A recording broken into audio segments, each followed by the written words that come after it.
This has been very exciting. New drivers, new faces, but much tighter competition, so it's really been nice to watch it. The great man hasn't left a void, he's left a traffic jam. It's been gridlock getting 160,000 into the Circuit de Catalunya, and it's nose to tail out on the track. Red beating silver in the battle for row 2. Red beating silver in the battle for pole position. Schumacher is gone, but the class of Ferrari is still very much with us.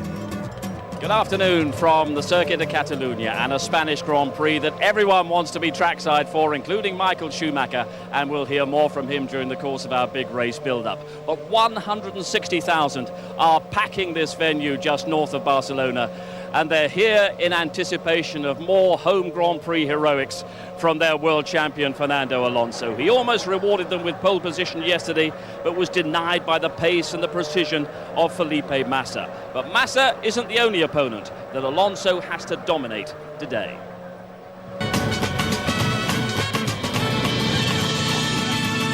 There's a point to be made to his upstart McLaren teammate Lewis Hamilton, and Hamilton is right behind him at the front of the grid. Likewise, Kimi Raikkonen wants to establish his Ferrari authority over Felipe Massa. But the Brazilian is ahead already, his third straight pole position as we reach round 4 of the Formula One World Championship. And in our race build-up, away from the intensity of the front of the grid, there's Sunday lunch with Kovalainen. And we welcome the newest venue on the Grand Prix calendar, which, by the way, is in Spain, so huge crowds are guaranteed. And that's exactly what we've got here today at the Circuit de Catalunya. We saw attendance records, Mark Blundell, broken here last year. They're broken here today once again. What do you make of the atmosphere around this place? It's electric, Steve. It really is. I mean, Spain has really got behind Alonso, and Alonso has put Formula One in the map here. They used to be big into rallying with Carlos Sainz. They're big into their motorcycle racing, but I have not seen anything like this before in Spain. Fantastic atmosphere. It's an atmosphere and an expectation that could be a burden, but we saw with his win here last year how he responds to this. He does. Alonso thrives on this. He loves the people around him. He loves to have that feel of having the whole country behind him. And, you know, he's done the job so far. He's put the McLaren on the front row, but he has got a battle on his hands with Massa. Absolutely, and he has a battle on his hands with his own teammate as well, because Lewis Hamilton remains calm, he remains confident, his ambition and his competitive edge is getting stronger all the time. This is what he had to say at the end of qualifying yesterday. We're here to work as a team. I'm going to do my job, which is, you know, try to score as many points for the team. And, you know, if he's ahead and we can help each other out, we surely will, because we're teammates. But at the end of the day, we're out there to beat each other, we're out there to win, and so that's going to be my main target. So how much would Lewis dare to take the battle to Fernando Alonso today? At the end of the day, Steve, Alonso is there to do the job in front of the crowd and do the job for the team. Lewis Hamilton will want to beat Alonso in his backyard, that is for sure. And Lewis let the cat out of the bag a little bit. He said he was looking strong, looking confident. He's got a little bit more fuel on board. It might all change after the first stop. Well, we come here to this Spanish Grand Prix after a month-long break, which just increases the anticipation. We left Bahrain a month ago with a three-way tie at the top of the Drivers' Championship. Raikkonen, Alonso and Hamilton. Felipe Massa right in touch after his victory in Bahrain, and there was a solid start to the season from Nick Heidfeld at BMW. A lot of development work has gone on with all the teams in the last 4 weeks, so qualifying yesterday was of extra significance, and James Allen tells the full story.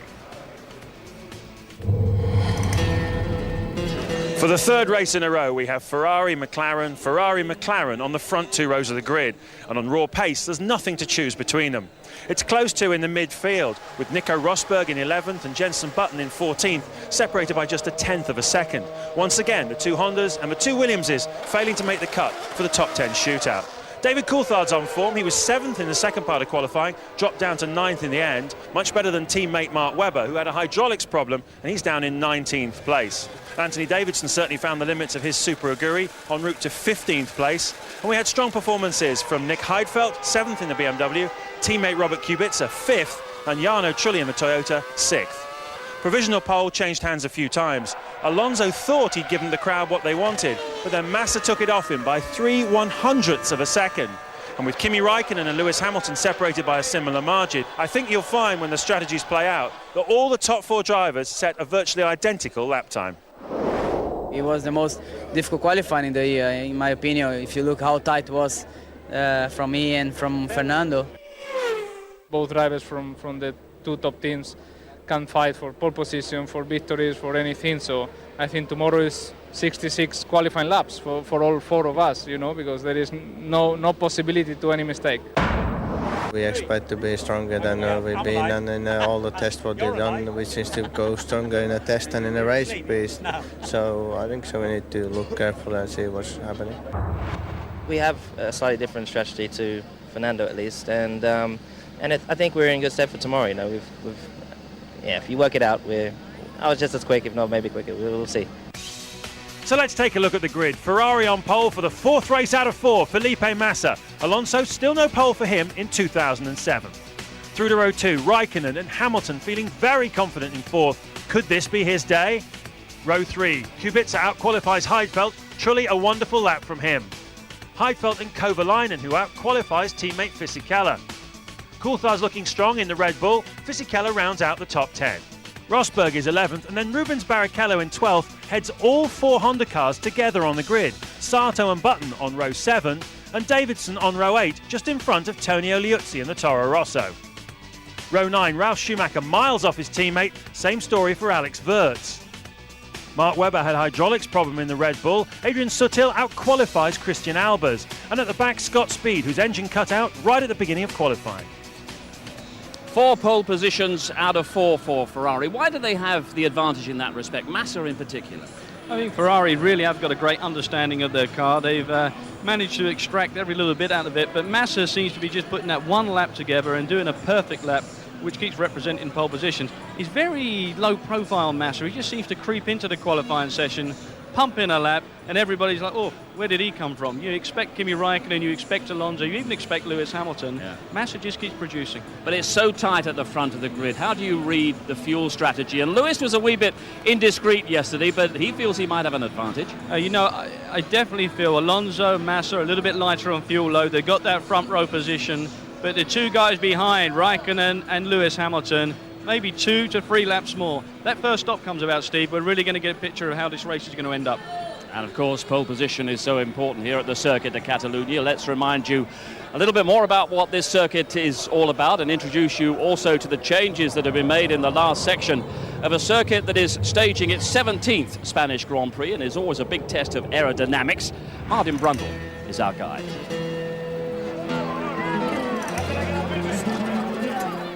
There's great anticipation and excitement here as Fernando Alonso, co-leading the World Championship, the winner here last year, takes to the Circuit of Catalunya for McLaren for the first time. They've made some key changes this year, particularly to the end of the lap. Let's take a look at them.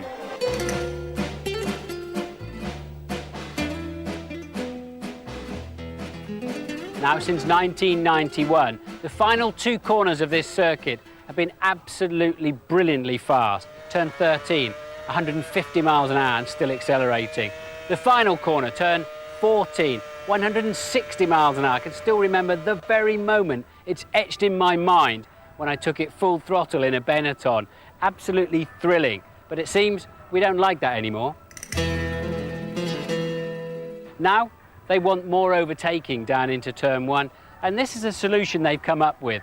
It's sort of a back double that cuts the last 2 corners short and slows them down considerably. Just over the top of the hill, they have to brake hard down to about 80 miles an hour. Then falling down the hill, a heavy braking zone still downhill, so they'll be struggling to slow the cars down. Some very high curbs down there. There'll be no cheating across those. They'll damage the floor of the car. The critical part is, can they follow each other in the acceleration zone through that final turn to stay close, ready for a good slipstream and a big Dandir overtaking manoeuvre down into turn 1. The symbolic moment as the white lines are painted, which direct the drivers into that new and hopefully safer area. 3rd consecutive pole position for Felipe Massa in the Ferrari. Listen to that engine sing. Limited to 19,000 revs this year. He'll brake at 190 miles an hour, just 60 metres before the corner, down to 80. Turns 1 and 2 are a chicane, easily dispatched. 3 is at the top of the hill. Absolutely full throttle, no problem at all. He's been very slow on the outlap. He wants more grip towards the end of this lap, so he'll have to be careful. That's why he never quite made it into the apex of 4, but it's okay. To the right-hand side, 5, a downhill braking zone. You must touch the apex in the middle of the corner, and he just makes it. The tyres are warming up, the car is coming towards him. This is turn 6, it doesn't really matter. The next important corner is 7. Here it is, 80 miles an hour at the foot of the hill. You can run very wide, and this is 8 immediately. Short straight to the blind Campser corner. Listen to that confidence, straight back on the throttle pedal. Up to 180 miles an hour now to the right-hand side. Heavy braking, 6 downshifts into the hairpin. The popping and banging is the traction control as they reduce fuel and spark to stop the wheels spinning. A little quick flick through 11 into the bumpy 12 where you have to wait so long before you can really get back on the power. Now that new section, turn 13, and easily down the hill, a big stop, but the car is working beautifully. It just flows through there. He was half a second quicker than anybody else in this final sector, and that is what gave him yet another pole position. Felipe Massa starts at the front. And Fernando Alonso just beaten to pole position yesterday, and now this is the car ready for the world champion that the majority of this 160,000 crowd at the Circuit of Catalunya hope will take the world champion to victory in his home Grand Prix once again. For Fernando Alonso, this is the most important weekend of the season, probably the most demanding weekend of the season. Ted Kravitz got to meet him in the rather quieter environment of Goodwood Circuit in Sussex a short time ago, away from the cauldron of expectation that surrounds him here. I think he's the best driver in the world at the moment, and probably he will be the best in the history. Alonso is the best. She said, baby, can't you see? I like a lot. I wanna be famous, star of the screen. He's the best. But you can do something in between. Baby, you can drive my car. Alonso. Yes, I'm gonna be a star. Número 1. Baby, you can drive my car. Baby, I love you. Alonso, Alonso, Alonso! I told that girl that my prospects were good. Alonso. She said, baby, it's understood. De Fernando. Working for peanuts, it's all very fine. World champion.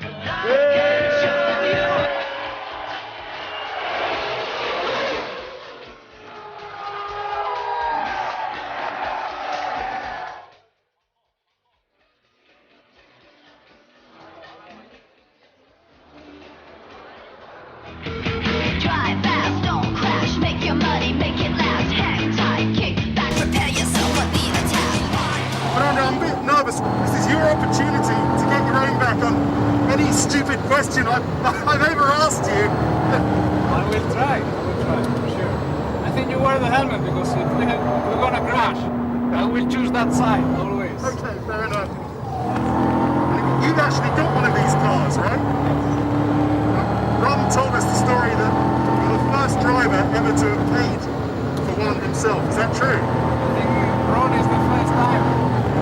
He doesn't offer one free car for the drivers, so maybe he doesn't like me too much.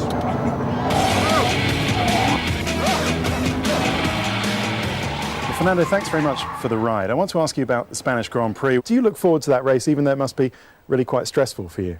Of course, I'm looking forward to the Spanish Grand Prix because for me it's a very special race. It's true that I have a lot of tension there, a lot of stress, but in a way it's one of the Grand Prix that I enjoy more, thanks to the fans. Now, of course, in Spain last year you won, and we saw all those victory celebrations as we did in Malaysia. Can you just explain what's that all about? Well, I don't know. I think this one, I've been doing this all my career. It's coming from a Spanish comedy series that we have, and you know, from there on I keep doing the same thing always. One thing we have noticed is the team radio after your victories in Malaysia. Ron was very calm and not at all crazy like Flavio used to be. Great job, Fernando. I'm so pleased for you. Fantastico, fantastico. Alla grande, vai, fantastico. I think Flavio in the radio goes very emotional, and then close to you goes a little more serious and a little more normal, and with Ron is the opposite. In the radio maybe looks too shine, very professional, and off the radio looks much more friendly. How is your motivation after what was a disappointing weekend in Bahrain? High motivation. I think now here in Spain, in front of everybody supporting me, I just want to win the race, and my only position that I will be happy after the race will be first position, so I will go for it. Lewis back in action after a month's break, and once again you start from row 2. First of all, a word about your qualifying performance, how you judge what you achieved in qualifying and prospects for the race. I think I'm extremely excited to be back here. I've not been out in the car for 4 weeks, so yesterday when I went out, it was I still had that buzz like I always have when I get in the car, which is a good thing, so I enjoy it. But in qualifying, as you can see in testing, we've been quickest. I was quickest, so I've had the car ready to challenge for the pole, but due to certain strategy decisions, I wasn't really given the opportunity to fight for pole. Being on the second row, I'm used to that. We can get a good start. It's a long tow down to the first corner, so as long as I get a good start, I should be able to tow some of the drivers and try and get past. So that's going to be the plan. Tell us about the 3 weeks or the month you've had since Bahrain, and how much of real ordinary life were you able to get back to? It wasn't too bad. I went as soon as I got back. I had some paparazzi outside my house, which was a bit weird. So, as you can imagine, I felt a bit imprisoned in my own house. But it was good to get back and see my family, see friends, and just relax. And then I went back down to working and got back on the job, training, making sure I was fit enough for this weekend. It is a race that is so important to Fernando. We all know that. Is there a way in which you can be extra supportive this particular weekend? I don't think so. I mean, we're here to work as a team. I'm going to do my job, which is, try to score as many points for the team. And, if he's ahead and we can help each other out, we surely will, because we're teammates. But at the end of the day, we're out there to beat each other. We're out there to win. And so that's going to be my main target. Now that we're back in Europe, one final point. One personality who's been able to return to Formula One and get a huge amount of attention is, of course, Michael Schumacher here this weekend. Are there any circumstances where your paths might cross during the course of the weekend? I hope so. I've not really had, during my career, I've not really had many meetings with him. I think in Istanbul last year was the first time he really spoke to me. And it's great to have him here. It's good to see him. I think it's good for Formula One. I think the fans love it. But I've not had time to see him just yet. But it's probably not good to have a McLaren and a Ferrari driver sort of talking to each other. So I'll keep my distance. Exactly. Well, we wish you well for the weekend to come. And as I say, Michael Schumacher has been getting an awful lot of attention. Let's just hear what he's had to say during the course of his press conference. You probably don't miss all this, but what do you miss? No, I'm feeling pretty happy. It's obviously sometimes the wish to see the guys more often. That's true, because usually on the Thursday before the race weekend we play soccer together, we have dinner together, and after the race we may hang out together or other times of testing.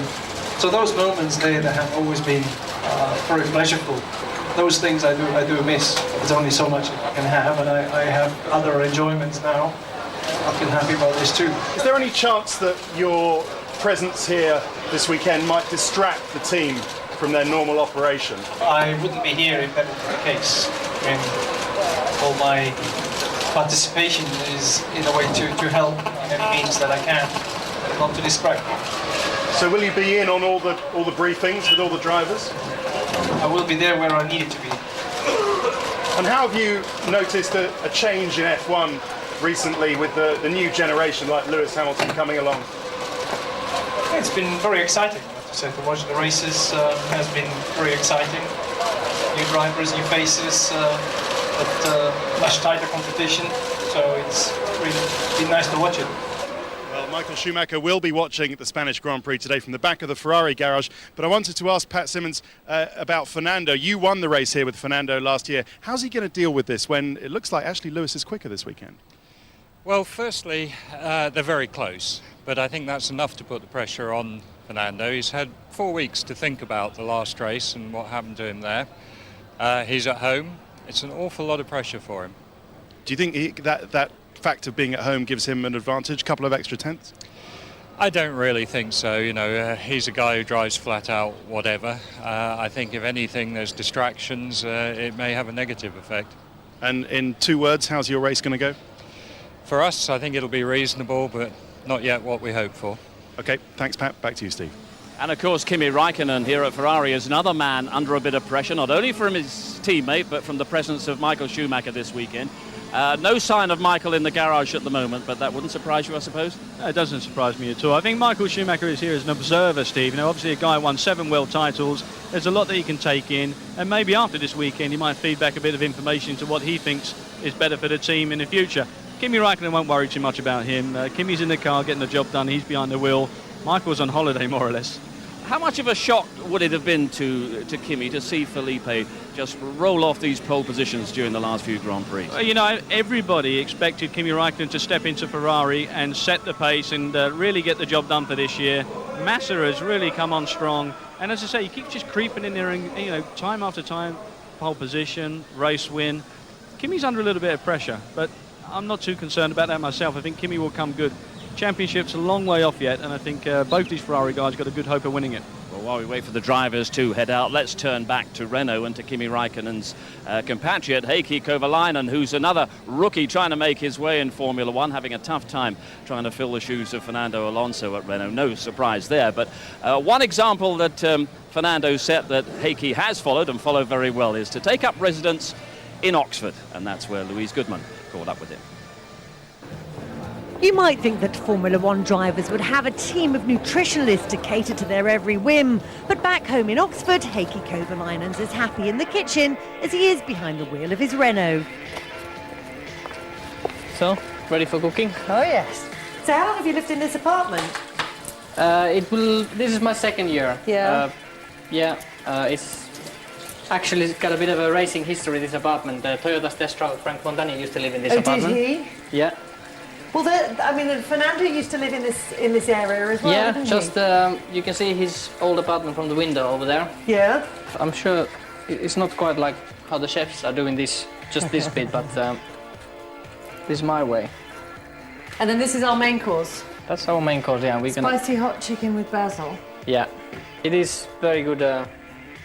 One of my favourites. So then it sort of looks all right, doesn't it? Oh, very good. You're very arsey, aren't you? No, but when I spoke to the chef at Renault, and he said, when Yeah. you make food, you know, you have to make it look nice. Perfect.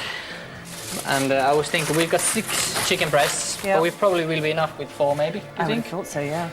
I don't normally cook 4 chicken breasts to myself, you know. One is enough for me. You're quite an upbeat person, aren't you? Always. Always, even after my first race, you know, it was pretty bad race. And I got some, you know, Flavia wasn't too happy about it. It's not been the easiest start to the season for you, though, has it? I mean, it's not been the greatest start for the season, but, you know, I've finished all the races. You know, if you look at the positive sides, I've scored 1 point. So, I mean, it could have been worse. As a team, obviously, we are not happy with that kind of results, and everybody's working flat out to move on. And we will, I have no doubt about that. The next thing for you, in this cooking process now. Yes, my next instruction. Yeah, we need to put these in to marinate them. I think that's what it's called. So we need to do a little mix of sauce and put them there. So 6 of both. I noticed when we came in, you've got the trophy from the famous Race of Champions. Yeah, I brought it over here. Tell us the story about that. It was a funny weekend, you know. I turned up there last minute because I think they wanted to get Kimi or Mika Salo or someone else, you know. And every driver I went against, I won, you know, and I was surprised. I went against Coulthard, against Alesi, and at the end I was in the final with Michael in a Ferrari. And I beat him by a good margin, you know. I don't know if he made a mistake or something, but, you know, it was half a second. Okay, the next part of cooking. Yeah, I'll stand back for this bit. Exactly. So who's coming for lunch? My trainer and maybe my girlfriend. Yeah. I think she deserves a nice dinner. How long have you been together? Quite some time now, isn't it? Yeah, 4.5 years. Long time. Okay, well, this chicken is now sort of pre-cooked with hoisin sauce. I shouldn't really say this loud because someone might steal my recipe, you know? What, the recipe that you stole from Ken Hom in the first place? Yeah. Done? Perfect. Yeah. Hello. Hello. Turning up nicely when the food is ready. Smells good.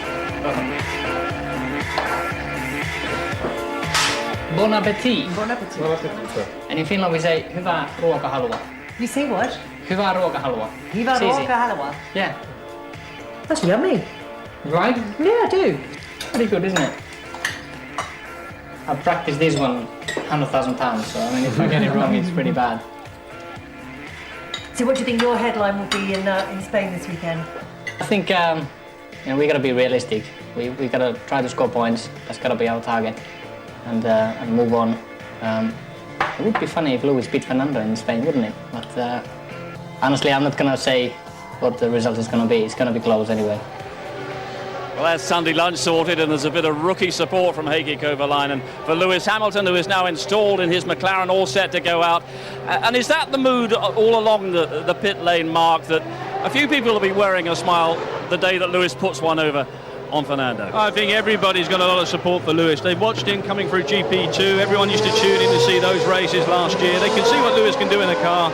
And yeah, wouldn't it be great to see a rookie come in and beat a current world champion? But, you know, he's focused on getting the job done today, Steve. And you have to say, look at him in the cockpit there. There's a steely eye in that helmet, and you can see that he really wants to get a win today. I'm sure he wants to put one over on Alonso in his backyard. How have you seen him progress, even over the course of the last 3 Grand Prix, that the competitive edge is so strong, and he's just now very hungry for that win? It just keeps getting better and better. And I tell you the thing for me, what's really impressed me, he came here with no testing.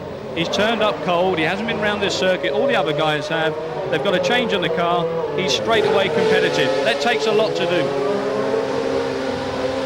Well, the tyre warmer's all set to come off. Did it surprise you he wasn't part of that McLaren test last week? Well, I was a little bit surprised, but I think he was actually away training, keeping fit and getting even fitter, because he is an extremely fit young man. But as I say, it's impressive that he turns up here and straight away he's in the groove.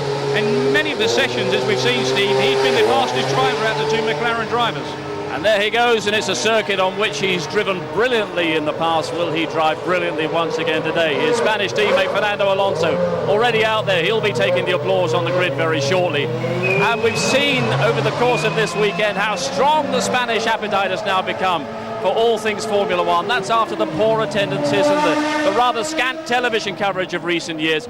All down to Fernando Alonso, of course. And it also means that from next season, there's an extra race in Spain on the schedule. The venue is Valencia, and if the details of the deal are confirmed, this is the new circuit that will host the race at the end of next season. Valencia coming onto the calendar along with Singapore, with what's expected to be the first night race. But Valencia will be on a street circuit around the redeveloped port area that's currently playing host to the America's Cup. And it's expected that the race, even though it might be in November, will have a real feel of Monaco about it. And Monaco in 2 weeks' time is where our ITV F1 competition winners will be, taken there in some luxury, courtesy of Hebridean Cruises. The winner with the correct answer to a pretty straightforward question was Martin Batson of Somerset. 2 tickets for a fantastic Monaco trip. And now this week's competition. We're giving you a chance to win a fantastic Panasonic Viera 32-inch LCD television, plus a Lumix TZ3 digital camera with 10 times optical zoom and a 28mm wide-angle lens. Not only that, but you'll be given your prize by Jarno Trulli on Friday the 6th of July at this year's Silverstone race weekend, where we'll give you and a friend exclusive paddock passes for the whole day to watch all the Friday practice action and mix with the drivers, teams and VIPs. To be in with a chance of winning this fantastic prize, just answer this simple question. Who is my teammate at the Panasonic Toyota Racing Team? Fernando Alonso, Jenson Button or Ralf Schumacher? So I look forward to meet the winner at the Silverstone Grand Prix. Bye. Thanks, Jarno. So that's A, Fernando Alonso, B, Jenson Button, or C, Ralf Schumacher.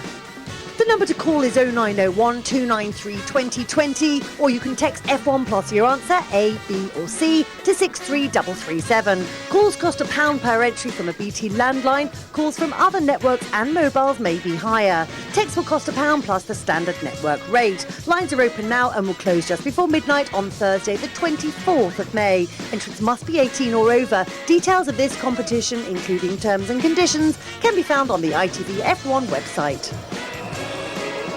And that ITV F1 website, along with all the essential background and information on the sport, is where you can also get Formula One questions and put Formula One questions to Mark Blundell for him to answer in our race day feature, which is question mark.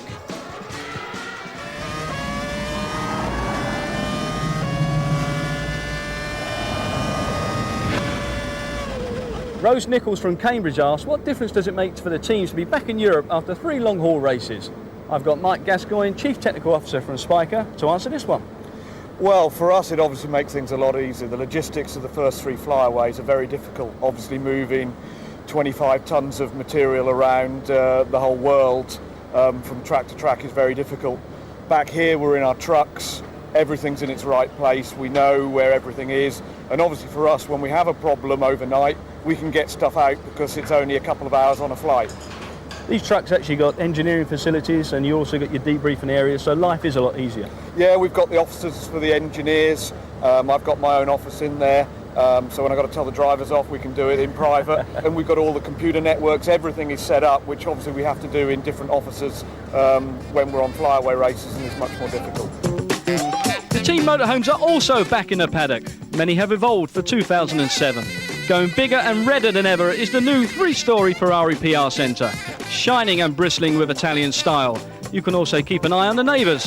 Featuring some of the funkiest seats and top-class hospitality in F1 is the icing on the cake. It's quite nice, you know, have some more space for the people, and I really like the design. No change for McLaren until they reveal their new communication centre in Magny-Cours. So for now, the team can chill out here. Honda have the Weld in their motorhome and it's spinning around with ultra-modern facilities, backing up their environmental team statement. The motorhome's changed quite a lot from last year. Yeah, solar panels which are powering the lights and a few other things, so yeah, it's good. All the same for Toyota and Williams, who prefer a low-key status in the paddock. It goes bigger and bigger, so maybe some teams have to compensate for things they don't have, I don't know. If size really is everything, then Red Bull must win the prize. I think we always show that in this kind of thing we are the best. Now we have to improve for sure in the car side. And from one end of the paddock to the other, Super Aguri are doing their bit for the environment with a spot of recycling. They're not technically brand new. One of them is the old Jordan motorhome, but it's just a nice white colour now. Well, they're back in Europe, and rest assured they're loving every minute of it. The cars have now moved out of the pit lane and onto a grid that has become as packed and crowded as the huge grandstands that surround this circuit of Catalunya. We'll be out there as well in just a couple of minutes' time with Martin Brundle.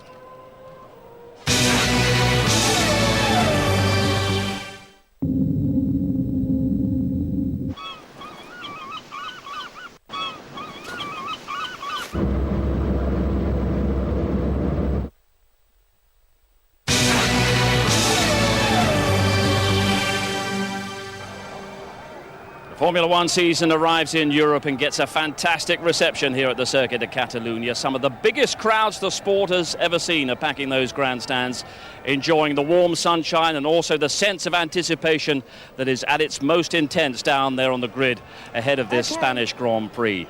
And what a reception Fernando Alonso got when he arrived, and there was polite applause as well, I'm sure, for Lewis Hamilton.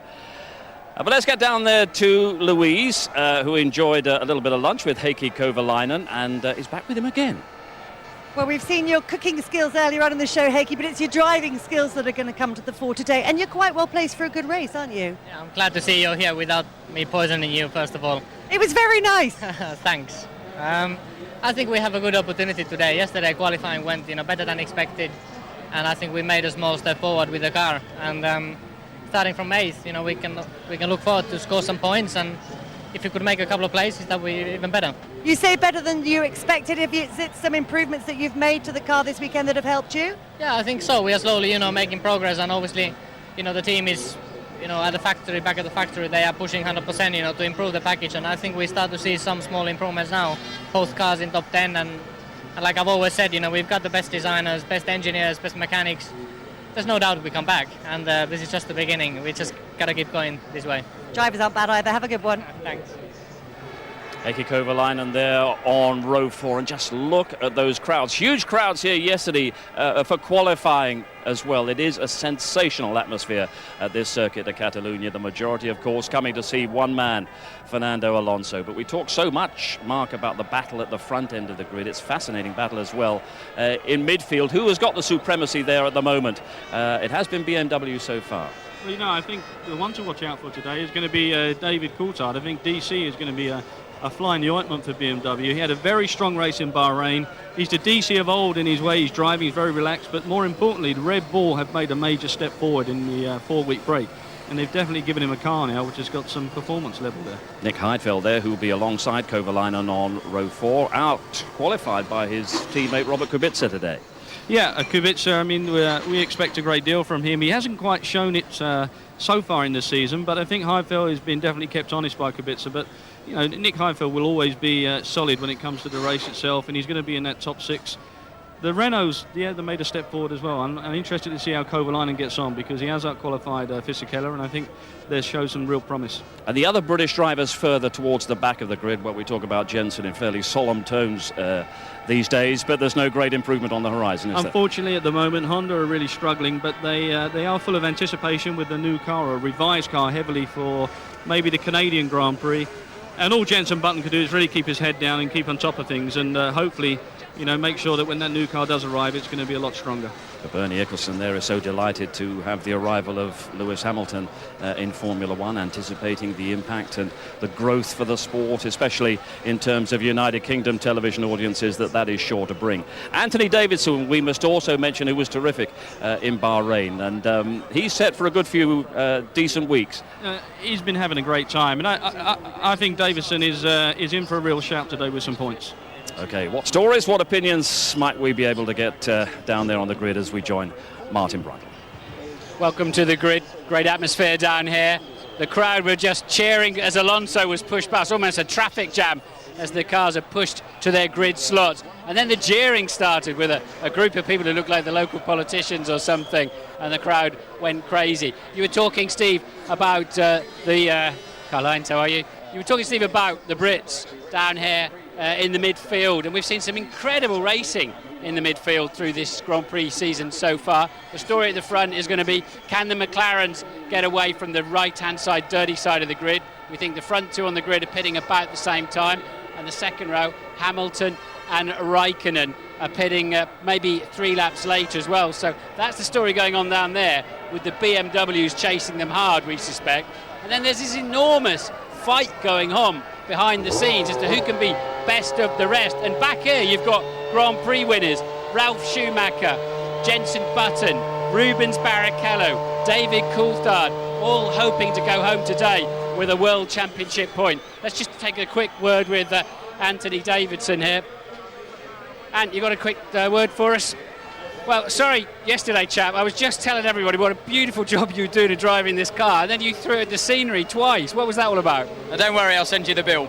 No, it was just it's very tricky conditions, like today will be as well with this wind. And when I ran wide around turn 3 on my first go in Q2, I dislodged a bit of the barge board at the rear of the diffuser and lost a lot of downforce. So the next run I had, I just went for it. Tried to get through to Q3, gave it my all. It was too much. All right, what can you do? You've got the 4 Honda cars are all in the same group here, so you've all got the same power. What can you do about your teammates? Clearly you mustn't run into them, but you want to beat them. Well, I had some very good long runs on Friday and the test here last week, so hopefully that will come into play for me. I think we're going to have a little race all by ourselves, so it's going to be quite interesting. All right, I'm going to go and find Jensen. See you later, have a good race. Button is back from a comfort break. He's standing here. Geezer, what's going on? Just been to the toilet, come back, ready to get in the car. Looking forward to it, actually. It's I think it'll be quite enjoyable.